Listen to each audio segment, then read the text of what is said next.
Hello everyone, welcome to our YouTube channel Licit Capsules. Hope you all are doing well and healthy. This is the part second of the cryptocurrency video.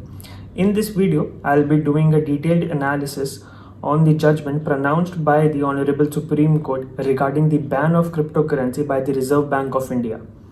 So, let's get started. On April 5th, 2018, RBI issued a statement on development and regulatory policies directed the entities regulated by RBI in exercise confirmed by Section 35A, read with Section 36(1)A and Section 56 of the Banking Regulation Act 1949, directed the entities regulated by RBI not to deal with or provide services to any individual or business entities dealing with or settling virtual currencies, and to exit this relationship if they already have one with such individuals, business entities dealing with or settling virtual currencies.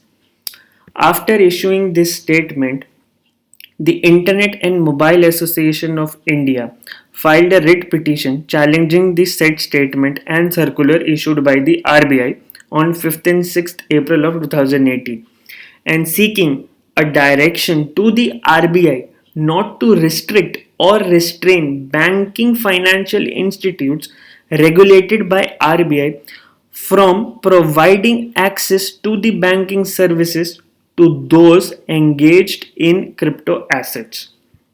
RBI, in its counter-affidavit, highlighted some crucial points of opposition against the writ petition filed by the petitioner.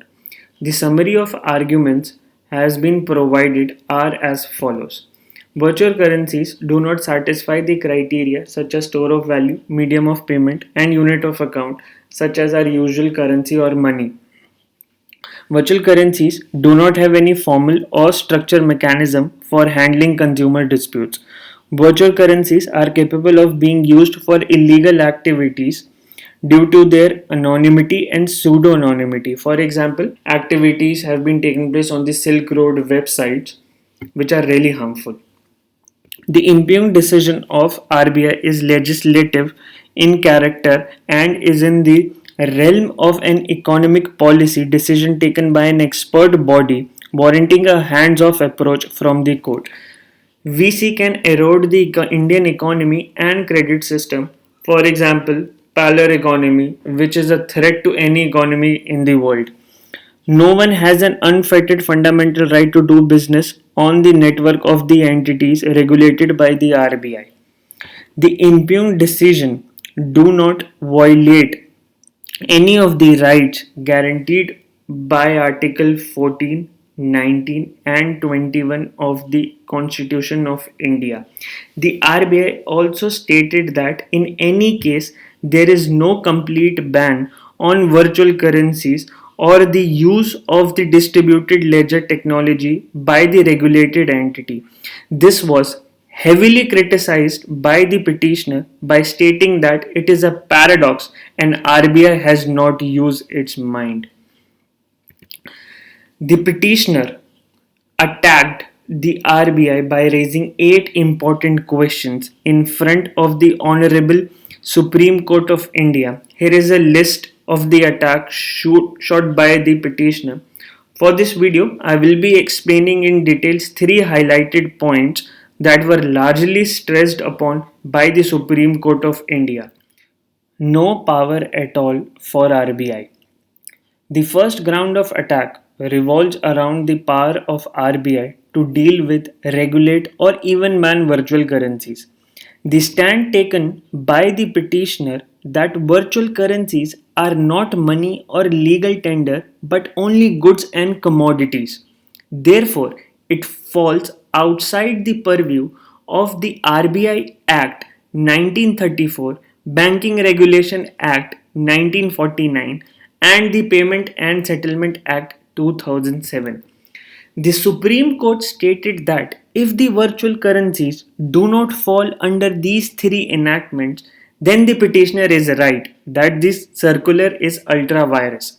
Therefore, the Supreme Court analyzed the historical value of the RBI, The Supreme Court observed that in 2016 the preamble of the RBI was amended, wherein RBI is now vested with the obligation to operate the monetary policy framework in India, and the maintenance of price stability is the prime objective ever while the objective of growth. Then the Honorable Supreme Court examined the word currency as defined in Section 2H of the Foreign Exchange Management Act 1990.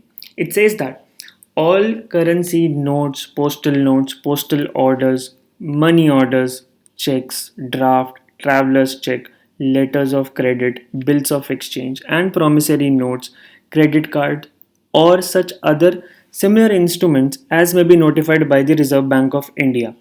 The Supreme Court then observed various definitions of cryptocurrencies as enumerated by several different countries. For example, the virtual currency is defined as digital representation of the value that can be digitally traded and function as first, a medium of exchange, second, a unit of account, third, a store of value, but does not have any legal tender status. According to the several reports, legal tender status is acquired only when it is accepted as a valid and legal offer of payment when tendered to a creditor. The Supreme Court, while evaluating the plethora of definitions, came to a conclusion that RBI has the requisite powers to regulate or prohibit any activity of the nature that poses threat to the country's economy. The second line of attack was different types of virtual currencies require different treatments. The Honorable Supreme Court draws its attention to a report by the European Parliament under the caption Cryptocurrencies and Blockchain. The petitioner also contended that bitcoins are not fully anonymous like Dash and Monero. They are pseudo-anonymous, and the RBI cannot ban all the virtual currencies without bifurcating its characteristics. The Honorable Supreme Court took the opinion that whether anonymous virtual currencies alone could have been banned, leaving the pseudo-anonymous, has been left for the experts to decide, not the court.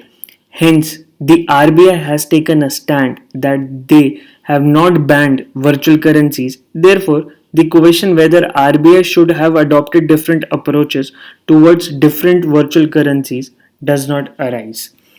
And lastly, Article 19(1)(g) challenge and proportionality. Any restriction to the freedom guaranteed under Article 19(1)(g) should pass the test of reasonableness in terms of Article 19(6). The respondent in their counter-affidavit stated that the corporate bodies, entities who have come up with the challenge are not citizens and hence not entitled to maintain a challenge under Article 19(1)(g). This challenge is maintainable as this writ petition was filed by Internet and Mobile Association of India.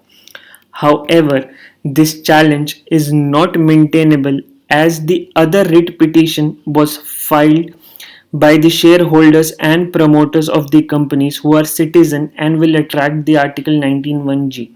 The Honorable Supreme Court also observed that the RBI has taken preemptive action, which the Supreme Court has tested with the proportionality of such measures, for which the RBI has not shown any semblance that there has been any damage by the virtual currencies. Therefore, the Honorable Court said that it is not possible for them to hold that the impugned measures are proportionate. Hence, ordered in favor of the petitioner and accordingly set aside the circular dated 6th April 2018. I hope you found this video really insightful. Like, share and subscribe for more. Till then, peace out.